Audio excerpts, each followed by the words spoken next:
Episode: The Rise and Fall of EA Canada Fusion.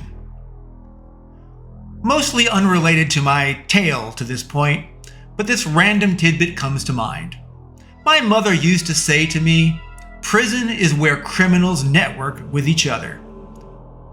And inmates interview for their next job while in jail.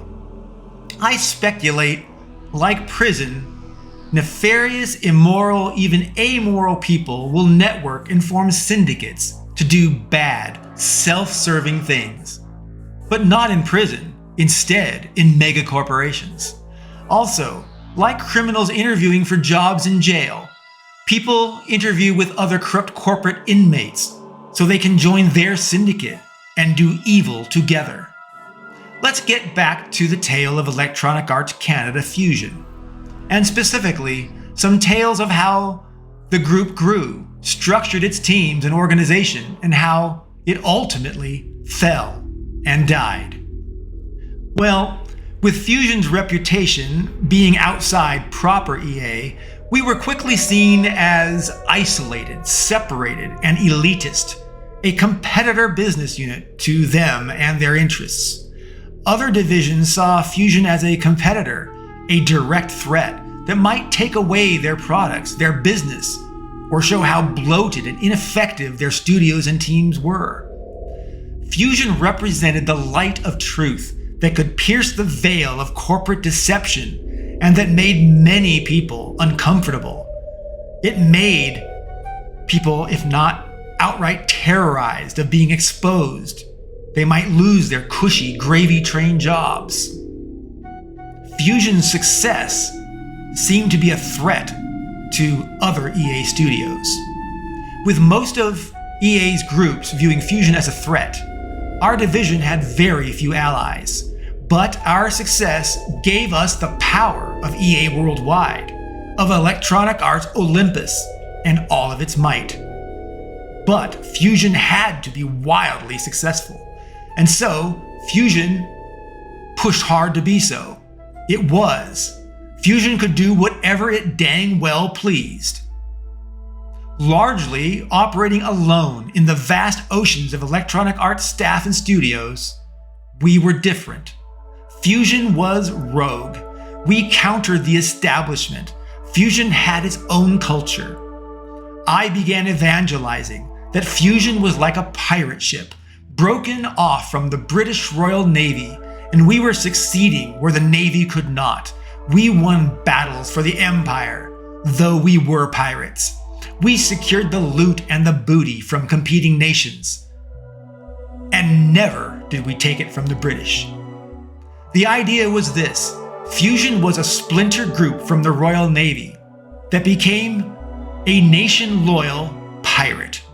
Like pirates amidst the era, Fusion operated with virtual impunity, empowered by the great corporate machine and EA worldwide executives, originally because one of its executives, Warren Wall, split off as a broken toy himself and formed Fusion with the original four, of which I was one. And Warren Wall had a close relationship with EA Canada and worldwide executive Paul Lee, as well as most other worldwide leaders. Therefore, he invariably came out of the woods as a victor in any escalated conflict. No one messed with Warren Wall, and so no one messed with EA Fusion. Recognizing the jealousy, Fusion evangelized its image as free agent pirates within EA Canada. That image helped shape the brand of Fusion as a scrappy underdog that could pull off the impossible, and we attracted many people seeking to leave their teams and join Fusion as their last bastion. I know I've referenced this before, but I'm going to restate it for completeness. Fusion began as a 4-person group and grew to 325 employees. We had nearly that again in contractors, bringing Fusion to well over 600 people.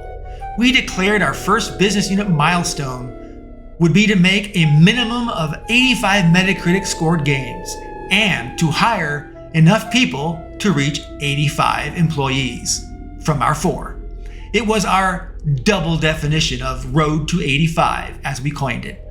It was cute, the Road to 85, and it made for easy water cooler conversation and rally points. It kept people focused on our mission. Well, we achieved both, and we kept expanding. Like I said, we grew insanely large in size and in speed of growth. Once we achieved 85 staff members, we set our new target of 150 staff, then 250, then 325, and then we said no more growing, we can't manage more. But that's why we doubled our size again with external contractors. Often frustrated with the stupid decisions and outright incompetence of Electronic Arts Canada EAC executives. Pauline Moeller and Moira Dang were the 2 top EAC executives that were aggressively opposed to fusion. Seeing how they were allowed to continue their reign over EA Canada, and even were bonused for it, my manager of the time, Tony Lamb, and I mused, we should pursue a reverse takeover from within EAC, EA Canada. That's right. We envisioned being so successful in Fusion that EA Worldwide will give us more and more products to translate to new platforms, make sequels for, and make new products. We imagined our success with EA Worldwide, they would give us ongoing approvals to develop more and more products and expand our business. To my analogy of Fusion being an ex-Royal Navy vessel turned pirate ship, Fusion planned to plunder and sink actively opposing country vessels that the Empire otherwise would have let sail with impunity and total independence.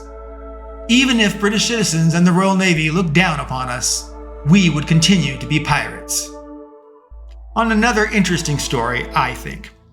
With my love of science fiction and of Star Wars, I formed the Jedi Council inside Fusion. The Fusion Jedi Council was comprised of all of its engineering technical directors. I say engineering technical directors because there was one and only technical art director. Well, that is not an engineering technical director, though they are relatively technical within the art packages. So while they are very knowledgeable about 3D art, they are not knowledgeable about 3D art technology. And therefore, as a technical art director or a TAD, they were not part of the Jedi Council. I managed the Central Technology Group directly as well. I also had dotted line oversight over every engineer, every team, every technical tool, product, pipeline, everything. Because of the Jedi Council, people sometimes joked if I, Crispy Heart, was really a Sith Lord from Star Wars, as opposed to a Jedi Knight. After all, my name Crispy Heart did not quite sound like a Jedi. In other words, people mused that if I was maybe an incognito Dark Lord covertly controlling and corrupting people and the business, or if I was a Jedi Master overseeing all the products, people, and tech. Of course, I was the Jedi Master, not a Sith Lord. Although I directly managed Central Technology and the technical directors, I was dotted line manager overseeing pretty much the rest of the staff, particularly the technical staff. Over time, I likewise became overtly the dotted line manager for all managers as well. People in Central Tech built common tools and support building games for testing and eventual manufacturing and release to retail. But they also operated as SWAT, Special Weapons and Tactics, for tech and products. They would be called in to solve hard problems or optimize games for size or speed. SWAT very often saved the day for any of our products. Central Tech built cross-platform technology that allowed games on different platforms to reuse code, reuse assets like art, sound effects, music, levels, even reusing telemetry, even reusing online lobbies and gameplay services. And SWAT would help integrate and educate staff on new shared technologies.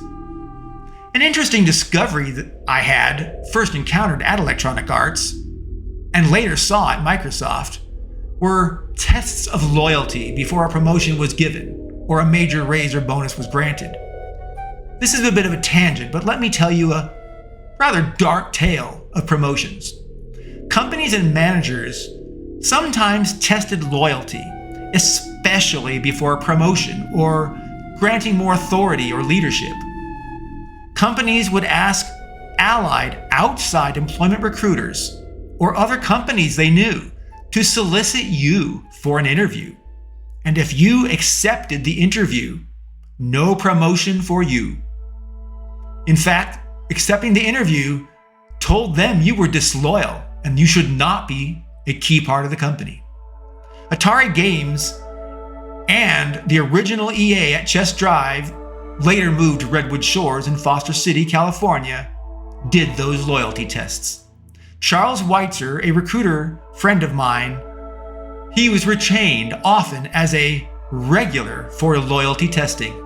And sometimes he was even asked to poach a disloyal person once they were confirmed to be disloyal. The company wanted them to be ousted and removed because they were a cancer to their organization. Ironically, Charles made money either way. He made more money if they sought a new position, but he also made money just calling to see if they were loyal or not. It was a win no matter what for a test of loyalty when Charles called someone. But you could lose big if you responded to that seemingly innocent phone call by a recruiter. You just never know when someone calls you who it is. So do not respond to cold calls for any job opportunity. Reject cold calls. Although there are many more tales of EA Fusion that I could tell, let's flash forward to the end of Fusion. Fusion had lost Warren Wall and our worldwide executive champions through their attrition, their pursuit of different opportunities themselves, usually leaving Electronic Arts. We did well for a few years without Warren's protection. But the hordes threatened non-Fusion people. They clawed at and tore down and eventually eroded Fusion's defense. The death knell was EAC's inserting loyalists that were functionally incompetent. They even inserted a bad leader into Fusion. EA Canada's new leadership chased the talented people away and made poor product and development decisions. They destroyed Fusion in less than 1 year. Without major executive protection or continuing success to protect the division, the sharks that circled Fusion destroyed it.